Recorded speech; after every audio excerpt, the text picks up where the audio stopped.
Dolphin fan. One, two, three, let's go!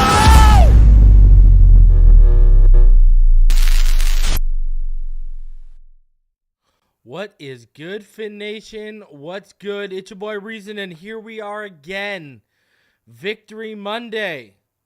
Becoming somewhat of a tradition to start the season here. Hey, you know, it was a great tradition for quite some time last year. And, I mean, look at this. I want y'all to realize this. Tua and Tyreek are 10-3 together. 10-3 right now. Unbelievable stuff. Unbelievable stuff when Tua's healthy. Tyreek's out there 10-3 under Coach McDaniel. Let's go, baby. Let's go. And it is an absolutely beautiful day to be a Dolphin fan. I don't know about all you, man, but that pep, that keeps getting bigger every week in my step. Right? I don't know about all you, but that sun better stop shining so bright because I'm already wearing shades.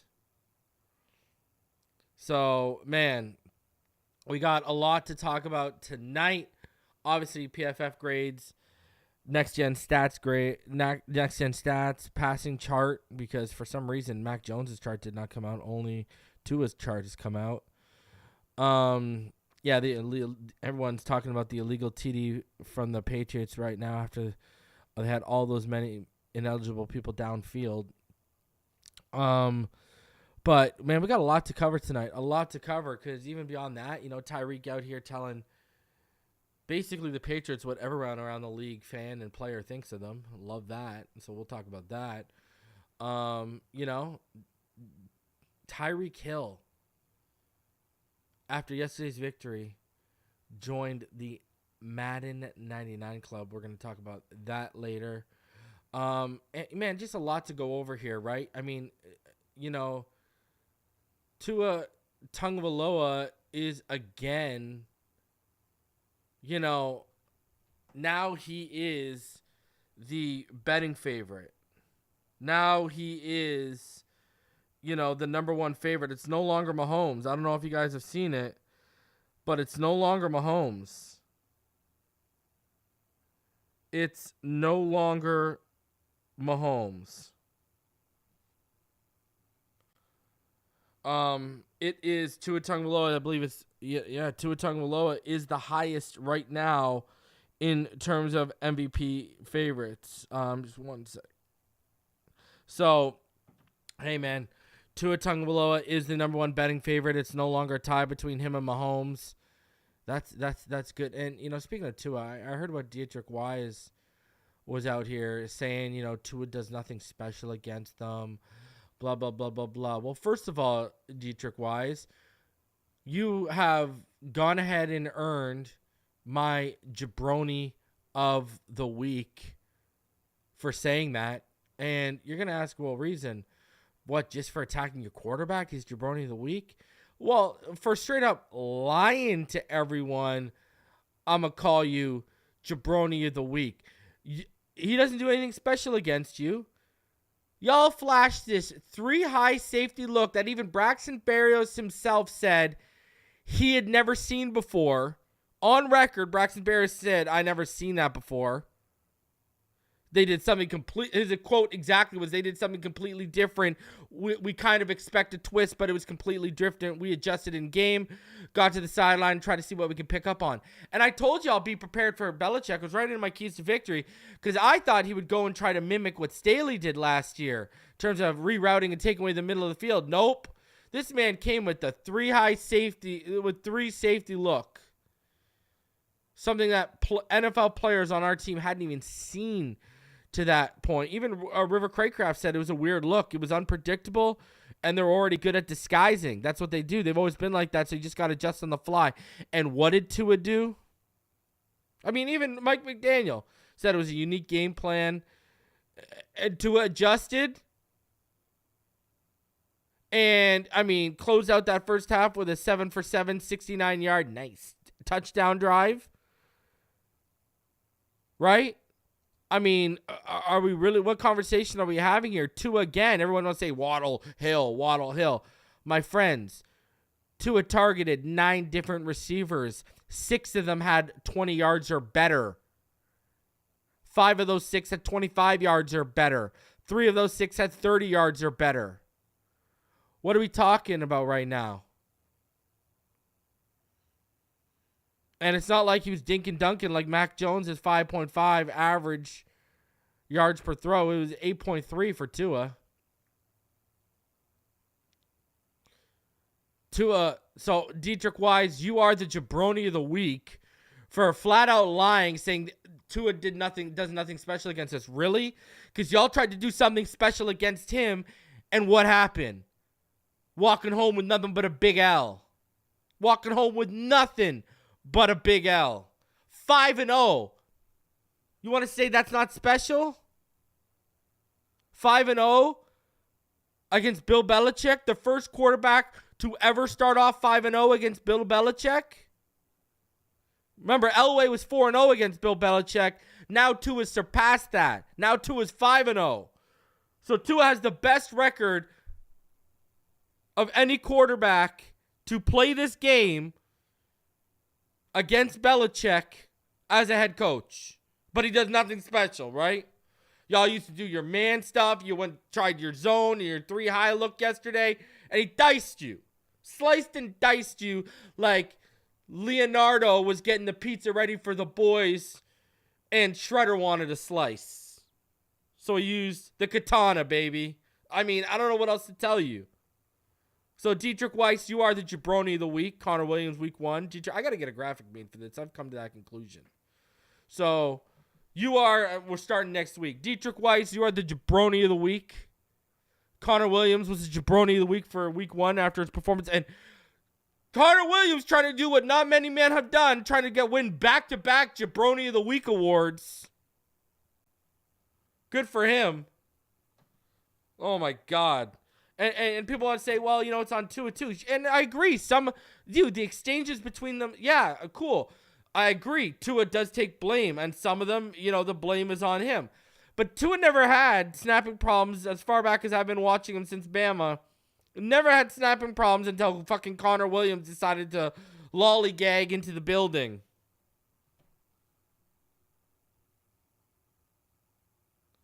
I mean,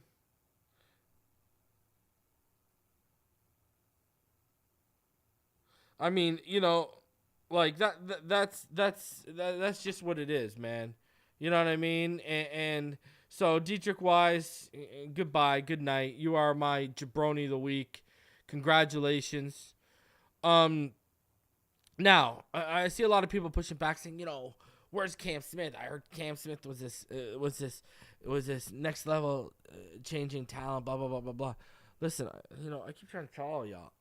Fangio has told all y'all what you need to know about all this personnel. He told y'all David Long wasn't ready. Week 1, David Long didn't look ready, but David Long responded yesterday and answered the call. He's basically told you Cam Smith, it's not about talent with Cam Smith. Cam Smith is only 2 weeks in to his first professional season, learning a brand new defense that's far more complicated than anything he ran. Just the verbiage alone is more complicated than anything he had at the collegiate level. And I ain't making excuses. But obviously they feel like with the depth they have, and listen, I'm just as up to here with Eli Apple as all of you, so don't lump me in that I'm making excuses. But this is the reality of it. It's why we didn't see it. I'm not saying you're not going to see this kid like Izakama last year, but you didn't see Izakama last year because Wes Welker didn't feel he was ready. Fangio ain't rushing him, doesn't feel like he's ready for heavy snap usage. That'll change throughout the season. We're only 2 weeks in, so people just need to be patient, man. People need to be patient with that. Another question, I saw it being predicted a little bit out there. Are we going to see a Dolphins and Dallas? Is it going to be a Dolphins-Cowboys Super Bowl? Cowboy fans are loving life. The media's loving life. See, Mike Vera nailed it right there. That's it. He doesn't trust him yet. That's it. It's got to be earned. That's nothing bad. That's just what it is, Look at this. Eli Apple's taking big snaps in his career. Again, not making excuses for him because I ain't liked what I've seen. So don't even lump me in that. But that's just the reality of the situation. That is literally just the reality of the situation, and it's what Dolphin fans are going to have to come to terms with. Right? That's just it. So, listen, Cam Smith, I think we're going to see him. I think that usage is going to pick up. So, I wouldn't be sitting here overly concerning myself whether he's going to be ready. And Cowboys and Super Bowl, listen, I like our team is stacked up. I feel like we're in that window. The Cowboys, hey, man, anything's possible over in the NFC. The NFC, I mean, hell, if we were over in the NFC, I'd be feeling real good about a Super Bowl run right now if I was them. That ain't no lie. But, I mean, right now, Cowboys and Dolphins, I'd be here for it. That'd be a massively watched Super Bowl for two teams that haven't been in it for quite some time. Right? So that would be quite interesting to watch. I ain't gonna lie. Now, my overall takeaway is now that I've had time to sit on it and think about it. If you follow me on Twitter, you saw it. It blew up a little bit today. To me, it felt like what a team victory. Feels like the old Dolphins would have found a way to lose that game yesterday in that second half. But this 2023 team, man, I know I keep saying it. It feels different, man. I mean, obviously, it feels different if I picked them to go 14-3, right? This game, I said it yesterday in the post game. I'll say it again. It was a tale of two halves. First half, even with their most explosive weapon being contained, the offense was efficient and rolling. Second half, the offense cooled down a little bit. The defense stepped up, but it was complimentary football 101. It was good stuff to watch. We got a taste of how this defense. In 2 weeks, we got a taste of how if this defense ain't getting it done, the offense can pick up the slack, week 1. And in week 2, we got a taste of how they can complement each other throughout a game. And really exciting stuff, man. Other than the interception, that was really just a late read by Tua. And, he didn't really drive the football, more off his back foot. And you got to drive that ball hard enough, Tua was on point. 9 receivers targeted, 6 finishing with 20-plus yards. That throw to Berrios looked like money to me. Wow, what a toss when you go back and watch that. Watched it billions and billions and billions of times. McDaniel's play calling yesterday I thought was better than the execution at times, especially in that second half. Also, you got to give kudos to McDaniel having this offense prepared for Belichick, the 3 high safety look, Tyreek being taken away, et cetera, and you got to give props to Tua for adjusting to it too.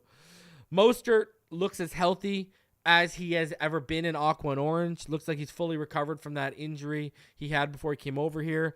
It's noticeable because that gear when he hits the second level is back. Last year, I don't know if he takes that 43-yard touchdown to the house.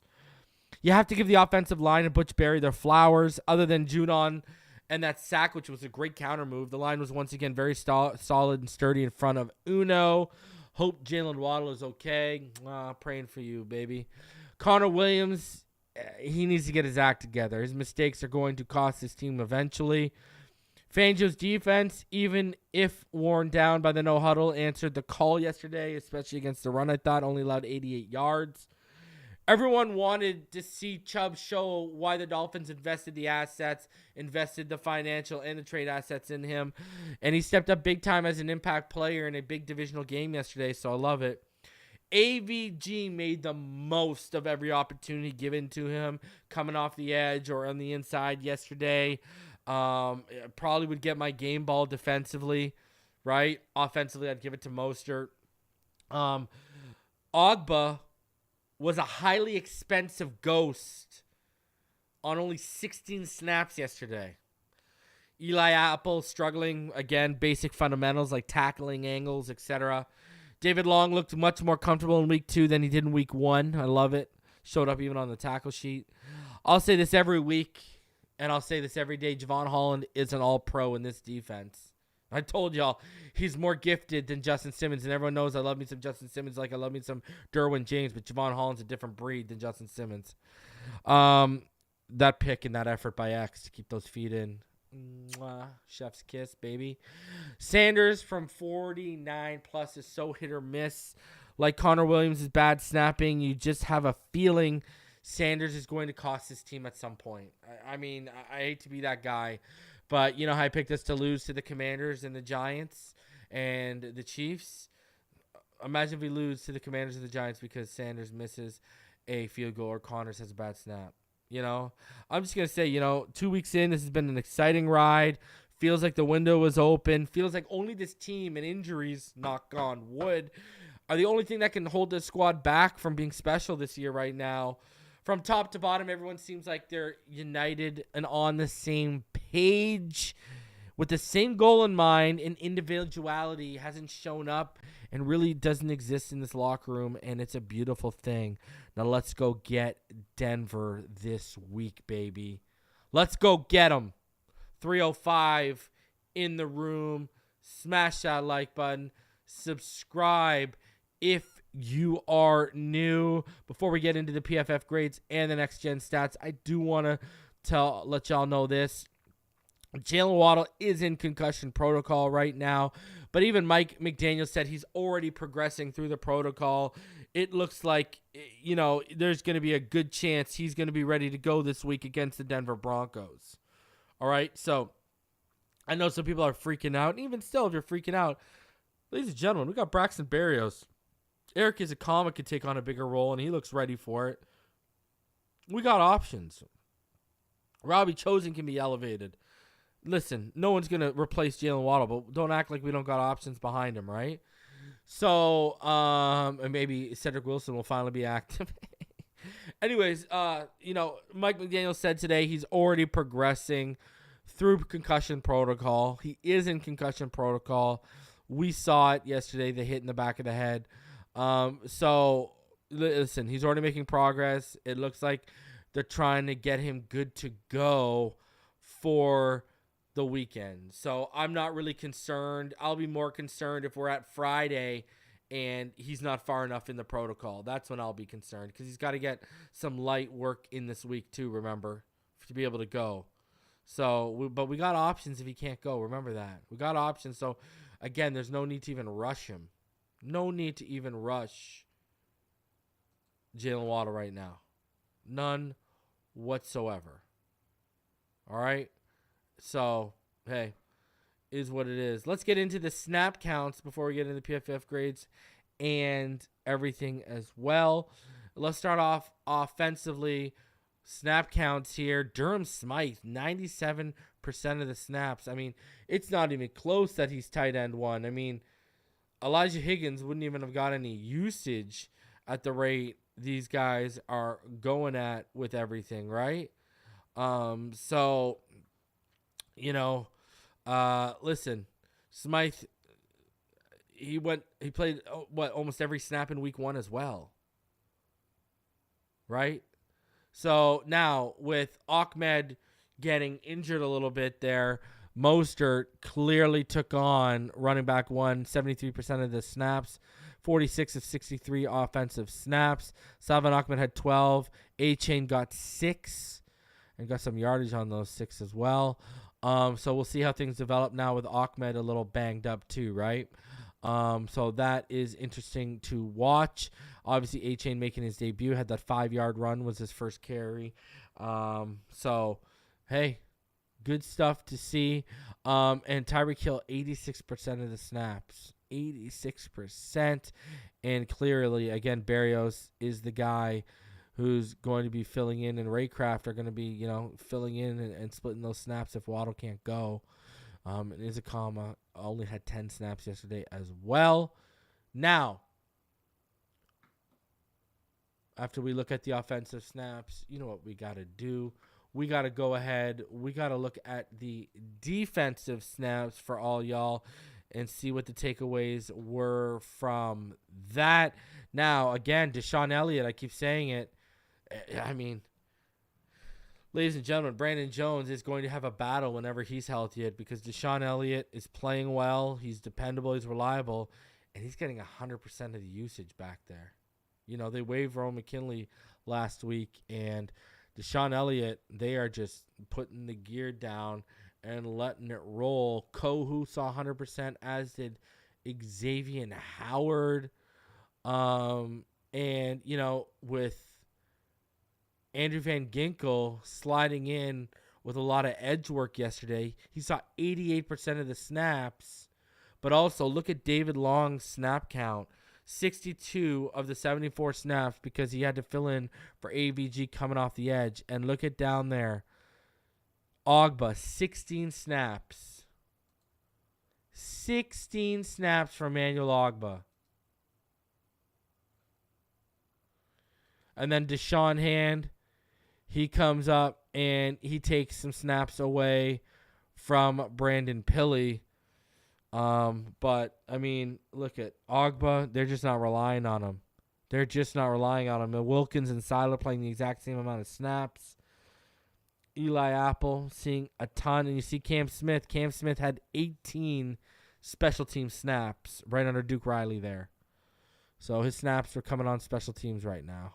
And, with the way Eli's Apple's playing, listen, it's only a matter of time before we get a little bit more of a Cam Smith dosage. Trust me on that one. All right? Trust me on that one, ladies and gentlemen. Reason wouldn't send you astray. So trust me on that one. So over 325 of you in the room, smash that like button. Subscribe if you are new. We are on our way to 13K. We are just under 12,160. So keep smashing that like button. Subscribe if you're new. Appreciate all of you. Man, what an exciting past couple weeks. And let's go on to Denver and let's handle this, man. So let's take a look at the PFF grades before we hop over into the next gen stats. Let's start off with the offensive overall grades here. Salvon Ahmed on 12 snaps was the highest graded offensive player with an 82.3. Somehow Connor Williams finishes with a 78.7, which makes me think they're putting a lot of those fumbles on Tua, right? River Craycraft finishes with a 77. Tua Tagovailoa finishes with a 75.7. And Raheem Mostert has a 74.7. Tyreek a 74.2. Devon A-Chain on only 6 snaps has a 73.7. Waddle 73.1. Robert Hunt at a 70.5. Your second highest graded. Austin Jackson only coming out at 64.2. Kendall Lamb at a 62.8. Isaiah Wynn at a 53.6. They're not showing a lot of love to our offensive line, are they? So let's see what they saw and what they charged. So we only allowed 6 pressures. Austin Jackson gave up that sack and a hit. So he gave up 2 pressures. Ingold gave up a pressure. Hunt gave up a pressure. Lamb gave up a pressure. And Connor Williams gave up a pressure. But if you look at the pass blocking grades, Robert Hunt was your top graded pass blocker at 81.3. Raheem Mostert at an 80.5. Kendall Lamb at a 75.8. Connor Williams at a 68.6. Austin Jackson at a 66.2. Smythe at a 65.9. Isaiah Wynn at a 63.3. And Alec Ingold at a 28.9. So not favorable with the pass blocking. Once you got outside of Austin Jackson, Connor Williams, Kendall Lamb, and Robert Hunt, meaning Isaiah Wynn was not given a great grade by them. Now, when we look at Tua, remember, always look at these because the passing charts for them and next-gen sets are always different. So they had Tua 1 for 4 to the deep left. On the intermediate level, they had him 3 for 6, 2 for 4 over the middle, 1 for 1 to the right, and 0 for 1 to the left. Short, he was 2 for 2, 5 for 7, and 6 for 7 when you go from left to right. Behind the line of scrimmage, 1 from 1, 2 for 2, and 1 for 1 when you go from left to right behind the line of scrimmage. Now, when we get into the pressure numbers and such, you look at Tua. 27 of his dropbacks out of 33, he was kept clean. He was 20 of 26 for 76.9 completion percentage. His adjusted completion percentage was actually 84.6 because he had 2 drops while he was kept clean. Threw for a touchdown, averaged 8.9 yards per attempt. 231 of his yards came off that. His average depth of target was 7. Under pressure, he was 1 for 4 for an interception. His average depth of target was 21.3 because of the bomb, right? His adjusted completion percentage stays the same at 25%. So, I mean, when he was kept clean, he was dicing. His passer rating when he was kept clean yesterday was, his NFL passer rating was 106 when he was kept clean. And his time to throw when he was kept clean was still 1.75 seconds. This guy was releasing it under 2 seconds when he was kept clean. Unbelievable. Good stuff.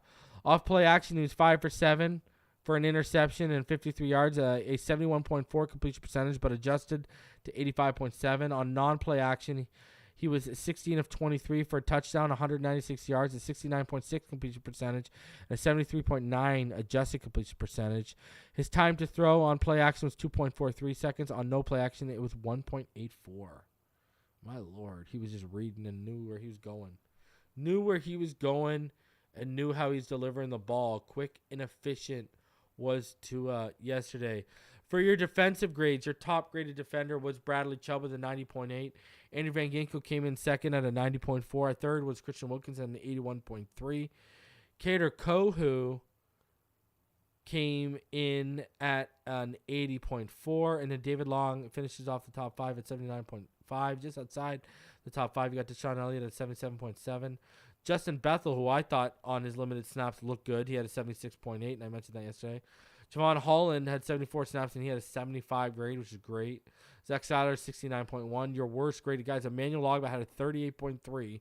Deshaun Hand had a 43.5, and Eli Apple had a 46.4. Listen, other than Deshaun Hand, because I got to go back and watch his 10 snaps closely, I agree on Ogba and Apple, 110%. 110%, I agree. Now, pressures. Bradley Chubb had 6 pressures yesterday. Now, you have to remember, right? Now, I know people are going to be looking at this and saying, right? People are going to be looking at it, and they're going to be saying to themselves, 2 sacks from Chubb yesterday? 2 sacks from Chubb? Whoa.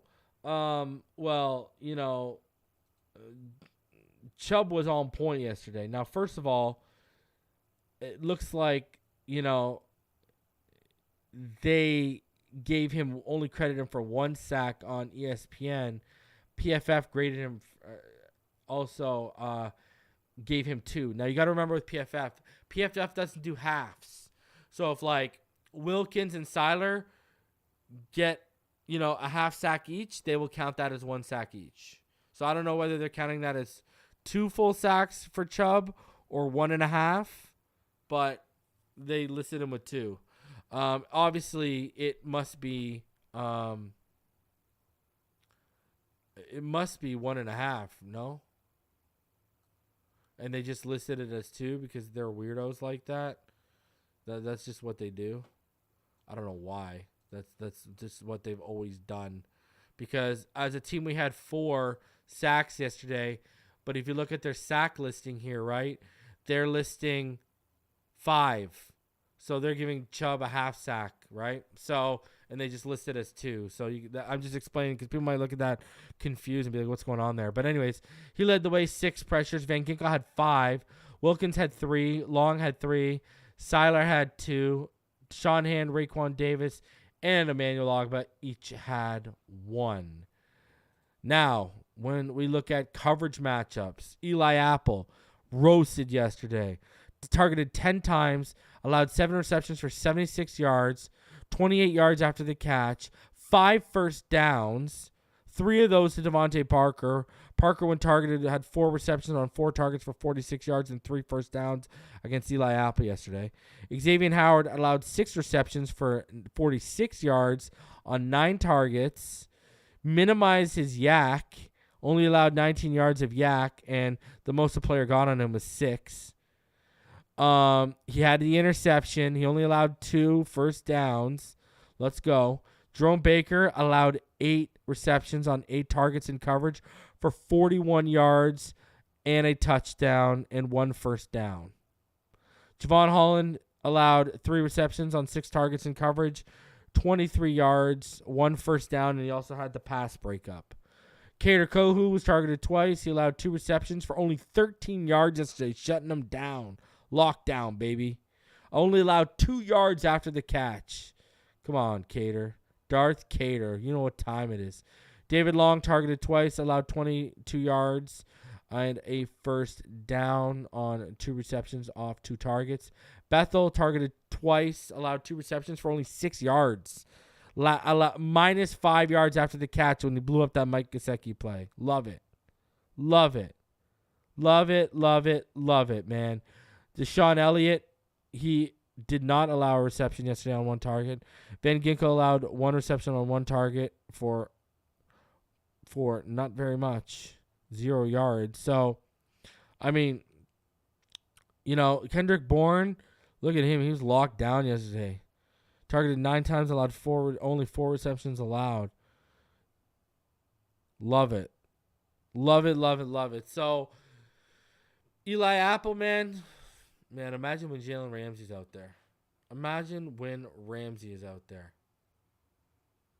You got to be salivating at that thought if you're a Dolphin fan, because it's going to get even better for the Miami Dolphins when that goes down. When he gets out there, man, it's going to look even prettier. It's going to look even prettier when he gets out there. All right, let's head into the next-gen stats. Let's start off with Tua's passing chart. For some reason, Mac Jones' passing chart is not out. I don't know why.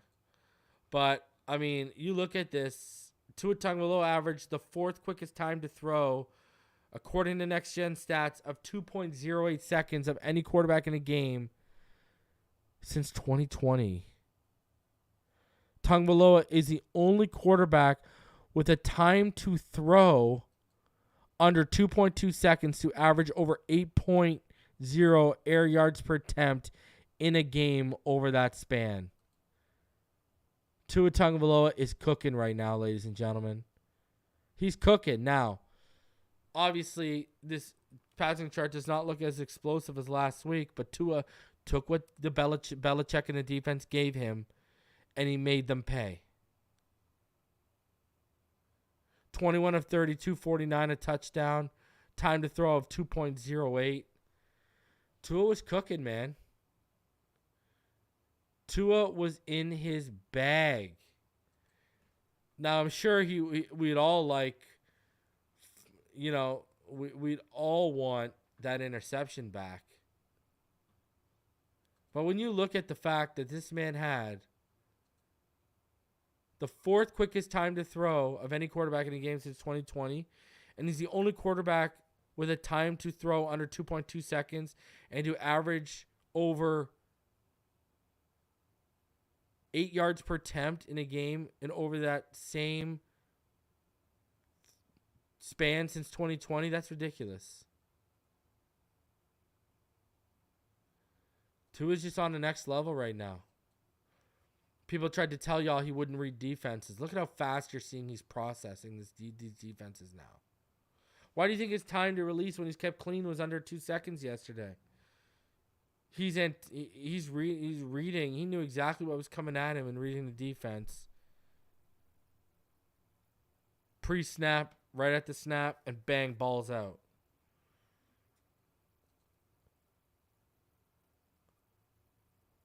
Tua's just playing at a different clip right now, man. I don't know what else to say. Tua is just playing at a different clip right now.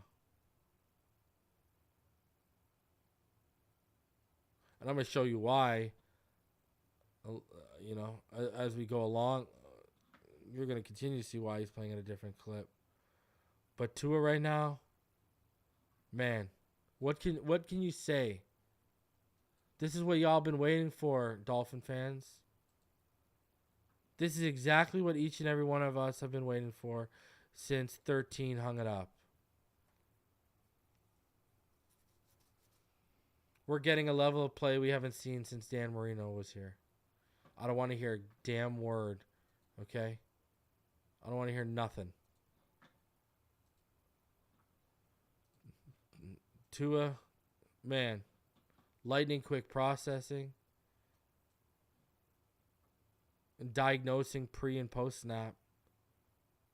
And the thing that you got to give him credit to is his anticipation skills, not only as a thrower but as a processor, because he can anticipate pre-snap so well, and it allows him just to cook at the snap, man.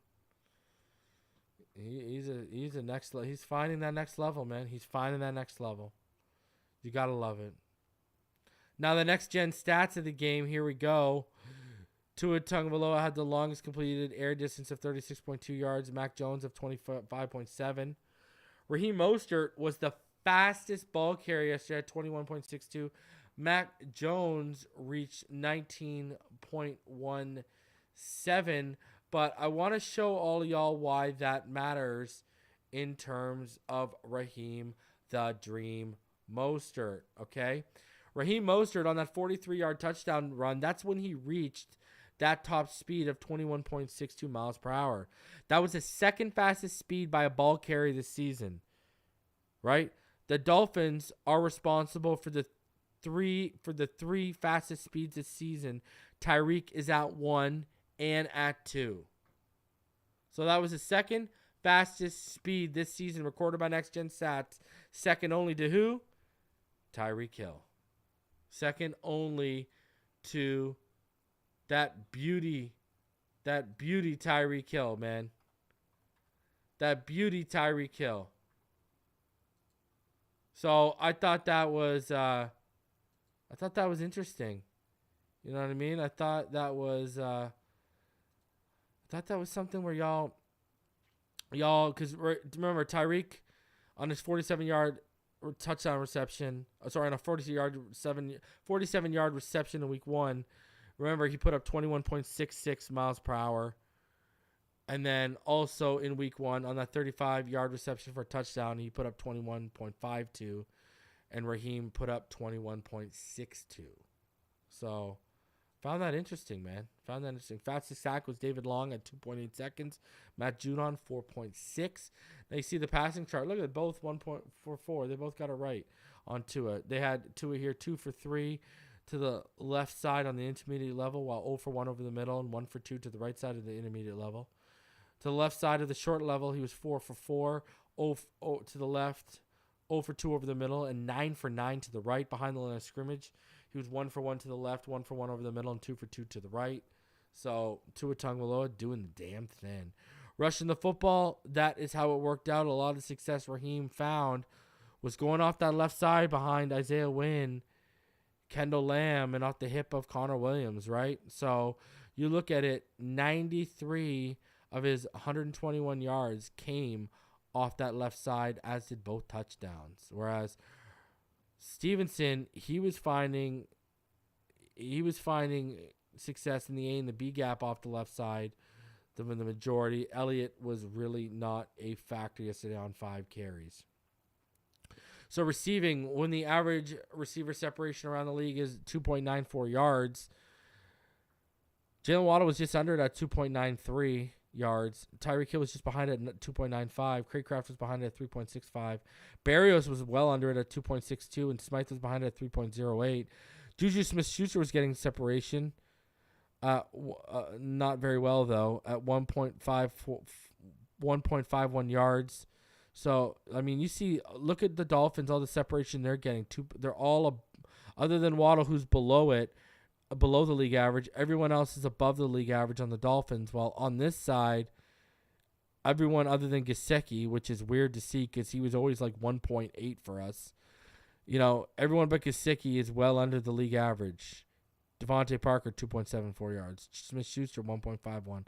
Kendrick Bourne, 2.43. Hunter Henry, 2.01. Gesicki, 3.07. So, Jaylen Waddle was basically at the league average, and everyone else was above it. Hill was basically at it, too, as well. Now, the average separation from the quarterback when the league average is 4.56 yards, Bradley Chubb was about 3.45 yards away. Van Ginkel was 4.15 yards. Seiler, 4.59, right around that league average. And Wilkins, 4.61. Barrymore, 4.3 yards under it. Judon under it at 4.3 yards. And then Deatrich Wise and Ikule over it at 4.61 and 4.95 yards. Man, almost 400 of you in the room. Smash that like button. Subscribe if you are new. Man, we still got some stuff to go over here. Don't think we're done. Tyreek Hill, after the game yesterday, he had this to say, and we got to talk about it because he basically dissed Patriot fans and said what we all been thinking about Patriot fans since they all came. All of a sudden, everyone in Massachusetts was a Patriots fan after 2001. And all of a sudden, everyone was lifelong Patriot fans over there, and all these new generation of football fans who picked up the game are Brady fans or Patriot fans because of it's easiest to choose the winner, right? So listen to what Tyreek Hill said. On a Sunday night. Oh, it felt tremendous, man. Those fans are some of the worst fans in the NFL, and I'm gonna stand on that, man, because they are real nasty, and some of the things that they were saying wasn't I wouldn't say in church. So it felt great to wave goodbye to the fans, and I'll do it again. Bye. That's what I'm saying. And we'll be waving bye to y'all while we are cruising into the playoffs this year. And y'all going to be watching us make a playoff run from the couch, Patriot fans. I mean, they really are some of the worst in the NFL. I agree 110% because they're up here in Canada because we don't have a team. So it's spread out. A lot of Bills fans I'm around. There's actually quite a bit of Dolphin fans in Canada. But there's also Patriot fans because a lot of young kids, because the Patriots are always winning and Tom Brady was always talked about. And they're the worst, man. They're so entitled, and it's honestly, to watch them be the bottom feeders of the division, well, now with the Jets and Zach Wilson, it's beautiful, man. It's beautiful. Like, to watch, I got so sick of that dynasty, and to watch it not only crumble, but to watch Belichick. He literally tried to throw everything in the kitchen sink at that offense yesterday with the 3-high safety look, doing things he rarely ever does, giving these crazy looks, and still couldn't get it done against us. Literally, you can say what you want. Belichick was trying his ass off to beat Tua Tagovailoa and the Dolphins yesterday. You can say whatever you want. Belichick tried his ass off when you look at his game plan. And still took the L. Bottom feeders of the division. Love it. Enjoy the SHIT off our boots, Patriot fans and Patriot players. Y'all are the absolute worst. Now y'all get to dwell in mediocrity and watch us, Dolphin fans, enjoy our team on an upwards trajectory towards Lombardi, baby. Enjoy it, because I know I'm already enjoying the ride. Beautiful. Beautiful stuff, man. Man, if you ain't, check your pulse if you ain't jacked up. If you ain't jacked up, always nice divisional win. Always great. 400 of you in the room, smash the like button. So that's where I'm at. Now, we showed last week Tua Tagovailoa was the most efficient quarterback in the NFL after week 1. Now, through 2 weeks, when you add in EPA per play and you add in PFF offensive grade, Tua Tagovailoa remains the most efficient quarterback in the NFL through 2 weeks, as well as the highest graded quarterback in the NFL right now. Man, how can you not be happy? Tell me how you cannot be feeling it right now. And also, Tua Tagovailoa is first in passing yards, first in yards per attempt, fourth in passing touchdowns, and seventh in passer rating. MVP Tua is back. I'm going to keep saying it till I'm blue in the face and y'all are sick of it. All right? Keep your big arms. Keep that, your blonde hair, blue eye, your prototypical big arm quarterback. Go keep that. I don't need that. High level accuracy, high level football IQ, and high level efficiency. And look what we have right now from Tua Tagovailoa. Did any of y'all hear Brett Favre, what he was saying about Tua and how Tua does such a good job of playing to his strengths, and talked about how smart Tua Tagovailoa is? Go check it out if you haven't watched it. But right now, Tua is number 1 in EPA per drop pack through 2 weeks. Jordan Love's number 2. Prescott's number 3. But right now, Tua Tagovailoa is number 1 in EPA per play and per drop back. Give me high level efficiency, high level accuracy, and a high level football IQ over your big arms and highlight reel throws every day of the week, baby. Mario Christogoat said the same thing while watching the game last night. Bill Belichick clearly wanted to beat Tua for his pride so badly. Cheap gimmick plays on special teams and illegal touchdown. Pathetic. Fins up. Exactly. An illegal, all those players downfield cheating in game and still couldn't beat us while they were cheating. Still couldn't beat Tua while they were cheating. Left arm of God still raises up. Let's go. Let's go. And, let's remember, we're talking about, I want y'all to see something here. For all you old Dolphin heads that have been around, for all you new heads that weren't around, check this out right now. Under Marino, look at that. The most passing yards through 2 weeks. 846 and 85 and 833 and 994. But under Tua in back-to-back years under Mike McDaniel, 854, beat it by 8 yards in the first year. 2023, he's blown it out of the water, this offense. Most yards through 2 games, 925, and 85 is when we went through to the Super Bowl. Tua, McDaniel, the run game coming together right now. The most yards through 2 games in Dolphins history right there for you. Almost 1,000 yards in 2 games already. Tua, McDaniel, the run game, this coaching staff, all the player personnel, they need to be given their kudos, man. Their kudos, man. That's awesome to see. Love it. I'm here for it. Man, we are watching some special stuff right now with this team. This season has just been unreal already right out of the gate. And we just started and it's been this unreal, man. Like, come on, I tell you, the only thing that can hold us back right now is our own damn selves and health. That's it. That is the only thing I see that can hold us back. Over 420 of you in the room. Smash the like button, subscribe for new. And if you didn't see it, and if you don't know, Now you know.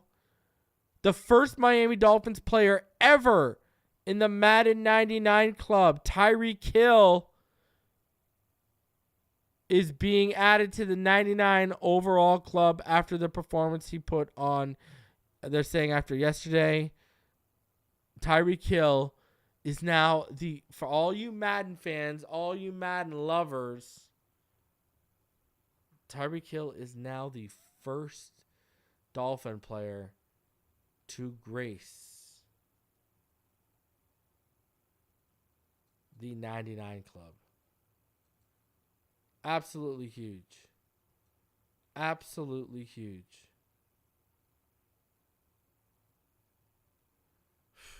Unreal stuff. This offense, we talked about how historic it could be in year 2. Right, after what we saw in year 1. Remember in the bye week when I did that video about stop comparing Tua to Jimmy G, you need to start comparing him to what Matt Ryan did in this offense, because he's putting up similar MVP numbers to what Matt Ryan got as an MVP in Shanahan's offense under the Falcons. Well, they're blowing it out of the water right now. How much so? I mean, look at this. Right now, through 2 games, this offense, they're averaging 7.34 yards per play. No offense has ever finished the season averaging 7.34 yards per play. The record is 6.98 yards per play by, guess who? The greatest show on turf, the 2000 Rams. Right now, through 2 games, they are averaging more yards than what the Rams finished their season with. Rams finished with 6.98 yards per play. Right now, the Dolphins are 7.34 yards per play. Like, we talked about potentially being historic, and you're seeing that historic level through the first 2 weeks. And again, this is where in week 2, they took away our most explosive player. And what does Tua do? Targets 9 players. 6 of those players have over 20 yards. 5 of those 6 have over 25 yards. And we get a rushing performance we've been waiting for from Raheem Mostert or Jeff Wilson or one of those guys that have been here since last year. You couple that together with the offense maybe cooled down a little bit in the second half and the defense stepped up and we're getting pressure. And look at the result we got last night. Because if you watch a post-game show, something we talked about is how it had the playoff atmosphere yesterday. There was a playoff atmosphere to that game. You're not going to be able to score over 30 points every game. You're not going to be able to run teams and defenses out every game with explosive plays. And they adjusted, they adapted, and they came out with the win yesterday. Still, there's things to clean up, but we're only 2 weeks into the season. But they've shown you, in 2 games, they've played 2 different ways and won 2 different games 2 different ways. This is very encouraging. Like, very, very encouraging with what we've seen for the first 2 weeks. And you got Denver right now coming up this week. I mean, good luck. Good luck to them. Because Denver's just been a mess. And we're just clicking on all levels. And it's our home opener as well. It's going to be our home opener. And you got an 0-2 Denver team trotting in there. And, I'm just saying, it could get ugly for them. We'll see. But home opener, the energy is going to be electric this weekend. This offense is rolling. This defense looks like it's starting to come together. I like where this is heading. And I'm going to tell you this much. Let me tell you all this much right now. Obviously, Denver this week, but we're working those kinks out for week 4 when we got to travel to Buffalo. We've won 2 different games, 2 different ways, 2 different styles. We've shown the explosiveness. We've won a shootout, and then we showed a nitty-gritty game where things really tightened up in that second half. We're going to be ready. Let's keep working these kinks out and keep cleaning things up in Denver against Denver and get another W here. And let's be as well-oiled of a machine as possible when we got to head to Buffalo. Because Buffalo, I'm going to tell you right now, yeah, they won yesterday. I get it. But, they're a wounded animal right now. And the hyenas are circling. The hyenas are circling, just ready to shred them apart. And those hyenas are Tyreek, Tua, McDaniel, Fangio, Javon Holland, all the boys. We're ready. We're more ready than we were last year. And last year, not only should we have swept them in the regular season if Boyer would have had his act together, or if even a simple thing like Sherfield or Tyreek would have caught those passes in the end zone.